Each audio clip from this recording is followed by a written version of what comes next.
All right, guys. So I caught this very ridiculous segment from Joy Reid, who I've told you guys multiple times, I think is the worst political commentator on the three major news networks. That means MSNBC, CNN, and Fox News. Out of all the political commentators up there, Joy Reid is by far the worst. Every single last one of her takes, in my opinion, are hot garbage. Okay?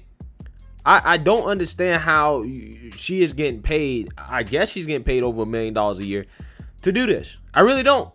Because everything she says is ridiculous. And this take right here may be one of the most ridiculous takes I've ever heard, which I'm not even surprised about, because people like Joy Reid, who have this, very feminist, racialized agenda, right, that we see on the left, they look at everything through the lens of race and sex.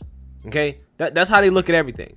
Everything has to be analyzed through either one of those lenses, right? And that's how they analyze politics. And that's the reason why her commentary is just so bad and her opinions are just so off, because she does not have a fundamental understanding of the Republican Party. She doesn't have an understanding of conservatives. She doesn't understand any of that. Only thing she understands is race. That's it. That's the only thing she understands. And she doesn't even have an understanding of that. Right? So let's listen to this take that she's going to give in regards to Texas opening back up, and how she just does mental gymnastics in order to connect that with racism. Absolutely. I'm sure the doctors are exhausted. And, Jason, there is a term called necropolitics, which is essentially the politics of who gets to live and who gets to die. And these states, what they have in common is that they have structures which say that black and brown lives matter less. And so Which structures? Name the structures that these states have, and she's talking about states that are opening up, that say that black and brown lives matter less. I guarantee you she couldn't name it. It's the same thing when you ask these people, where are these systemically racist laws at? Name them. Show me a systemically racist law. Let's look into it, right? Figure out if it's actually systemically racist, and I guarantee you, most people would probably be in favor of getting rid of it if it turns out that this is a racist law. But most people cannot point you to it because they don't have anything. It's just a talking point. It's purely a talking point that is regurgitated by the left in order to get likes and retweets and to try to sound like they're educated when they're really not. All that matters is that the black and brown people get their behinds into the factory and make me my steaks, make me my stuff, get there and do my nails, work, get back to work now and do the things that I, the comfortable, affluent person, need. See, and again, listen how ridiculous that is. She's saying that Texas wants to open up so that black people can make them their steaks, and so that black and brown people can do work for them. Do white people not work? Do white people not cook steaks? Are there not white chefs? Are there not white waitresses? Are there not white working class people? And see, listen, look at the framing on this. This is how she frames stuff. She frames the working class as just black and brown people. The working class doesn't include white folks. White folks aren't working class. All white folks are privileged. All white folks are in this position where they are in better economic situations than black and brown people, solely based off color. Doesn't that sound racist?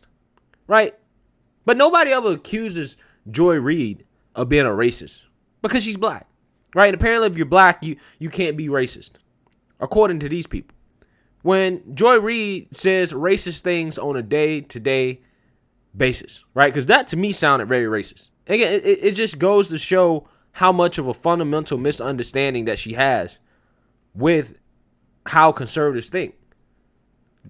Most people want to open up, whether they're black or white, right? If you're conservative, they want the economy to open up. One, because we're spending a ton of money, in which right now the market is worried shitless about inflation, right? Because Jerome Powell keeps printing that money printer, keeps running that money printer go burr, right? While at the same time telling us that inflation's not a serious thing to worry about. But the market's worried about it. So, one, a lot of conservatives are worried about the economics of having the economy closed and just continuing to print money. Two, a lot of people just want to go back to work. They want to get back to their regular lives. They want their kids to go back to school, right? They just want to get back to hanging out with friends and enjoying themselves and not being locked up. But for some reason, Joy Reid can't connect the dots on a very simple understanding of conservatives and what they want. She can't connect the dots on it. The only dots she can connect are the racial dots. It has to be seen through the lens of race. You can't see it out of any other lenses. And one thing about me, guys, right, when I commentate on stuff, I understand the progressive left. I understand the establishment left. I understand the establishment right. And I understand the populist right. I understand all four of the major political movements in this country right now, right? And it's important for me to understand that, because that way it makes my commentary better. It makes me have a better understanding of what's going on in our politics. She has no idea about what's going on the right. She knows nothing about the Trump wing of the Republican Party. She probably knows more about the establishment Republicans than she knows about the Trump wing of the Republican Party. And I can just tell by the way she analyzes this stuff. She can't analyze anything without looking at race, because she's a one-trick pony. That's it. You don't even have to have a degree to do what she's doing. You don't. And to make it worse, guys, so after this little segment, she goes and she tweets, I'll say it again, people on the right would trade all the tax cuts for the ability to openly say the N-word like the, quote, good old days. To them, not being able to be openly racist and discriminatory without consequence is oppression. Trump is the avatar of this, quote unquote, freedom.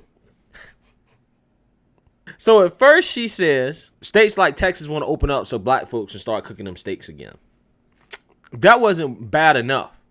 Then she goes to say Republicans would trade all the tax cuts in the world to be able to say the N-word. And this is why I tell you she has a fundamental misunderstanding of Republicans, conservatives. She doesn't understand anything. Because I don't know anybody in the conservative movement or that's a Republican that is begging to say the N-word or that wants to say the N-word. Right? Now, me personally, guys, I already told you, I'm big on free speech. I personally don't care who say the N-word. I don't think anybody should have ownership over a word, right? Because ultimately, at the end of the day, guys, I mean, you know, I want to know how people really feel. I want to know how people really think. In that sense, I don't care what people say, right? As long as it's not a direct threat of violence, it doesn't really matter to me. I don't go back and forth with people about who can say the N-word, who can't say the N-word. To me, it's just a word. I really don't care. I'm going to keep it moving. You know what I'm saying? But regardless of that, you know, she really does believe that Republicans and conservatives, they put racism and their ability to be racist over everything else in the party, right? Over tax cuts, you know, over abortion, over freedom of religion, over preserving the values and freedoms that we have in this country. She really does believe that. And the only way you can believe something this silly is if all you know is race politics. That's the only way you can believe something like this. Because otherwise, if you actually understood conservatives, you would never say anything like this. Because again, I've never seen it. I've never seen it. And those who actually do want to say the N-word, right, it's probably say the N-word in their homes. Probably say it in their homes. They probably say it around their family, probably say it around their friends. They're already saying it. So your point is mute. You have a mute point. Because people that want to say the N-word that bad are already saying it. They don't have to trade anything to say it. They don't have to trade anything. Now, again, some people may say, well, I can't say it in public. Well, you know, again, I don't necessarily agree with people getting mad about it, but I can see why. I don't agree with it. I'm not going to get mad about it. I'm going to keep it moving. But I can see why some people get mad about it. But I really don't think that what's at the top of, you know, conservatives or Republicans' mind is the ability to say the N-word. I think what's at the top of their mind is, you know, how am I going to feed my family? You know, how am I going to take care of myself? How am I going to take care of my family? You know, what direction this country is moving in. Stuff like that. They're not thinking about how can they oppress black people today. Nobody's thinking about that. Nobody's thinking about that. The only people that are thinking about that are these race crusaders like Joy Reid, who basically have died at the altar of promoting this idea that America is a systemically racist country. Those are the only people that care. And quite honestly, those are probably the most racist people in this country. The people that cry and whine and complain the most about race are probably the most racist people in this country. Because I'm gonna keep a whole buck with you. I see more racist things from liberal Twitter than I see from conservative Twitter. Way more racist things. Specifically, racism towards white folks. I've seen more racism towards white people in terms of social media, what people are saying, put it that way, than I have conservatives towards black people in terms of what they say on social media. So, you know, that's my take on this. I just think that this is a ridiculous take. Another one from Joy Reid. Let me know what you guys think. Make sure you like, comment, and subscribe. Most importantly, share a black conservative perspective. Peace.